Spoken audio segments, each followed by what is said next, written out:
మెదక్ జిల్లాలో బీజేపీ బలపరిచినటువంటి సర్పంచులు ఉప సర్పంచుల సన్మాన కార్యక్రమం ఘనంగా జరిగింది। ఈ సందర్భంగా ఎంపీ రఘునందన్ రావు గెలిచినటువంటి ప్రతి గ్రామానికి ఎంపీ నిధుల నుంచి 20 లక్షల రూపాయల చొప్పున కేటాయిస్తామని ప్రకటించారు। 10 ఏళ్ల కాలంలో కేసీఆర్ మెదక్ జిల్లాను పర్యటన చేయడం హాస్యాస్పదమని విమర్శించారు। రాబోయేటువంటి మున్సిపల్ జెడ్పీటీసీ ఎన్నికల్లోనూ బీజేపీ సత్తా చాటుతుందని, పార్టీ క్రమశిక్షణ ఉల్లంఘించే వారిని ఉపేక్షించేది లేదని ఆయన స్పష్టం చేశారు।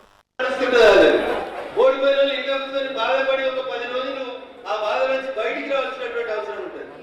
దయచి ఓడిపోయిన వాళ్ళకి మనం అందరం అండగా నిలబడాలి, పలకరియాలి। ఎవరికి తెలిసిన వాళ్ళని పలకరియండి, ఏం కాదన్నా ధైర్యంగా ఉంటుంది, దేవుడు నీకు ఏదో మంచి చేస్తాడనేటువంటి నాకు మంచి మాటలు చెప్పుకున్నాను। చెప్తారా? కాపాడుకోవాలి వాళ్ళని కూడా లీడర్ చేసి తేవాలంటే వాళ్ళందరూ కూడా మన అందరం కూడా చేదోడు వాదోడు ఉండాలి।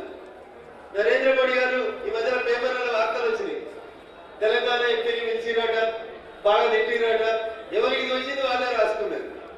పిలిచింది మమ్మల్ని, ఆంధ్రప్రదేశ్ వాళ్ళని, తమిళనాడు వాళ్ళని, కేరళ పాటించారు, 5 దక్షిణాది రాష్ట్రాల ఎంపీని పిలిచారు। మాట్లాడింది మా కుటుంబ పెద్ద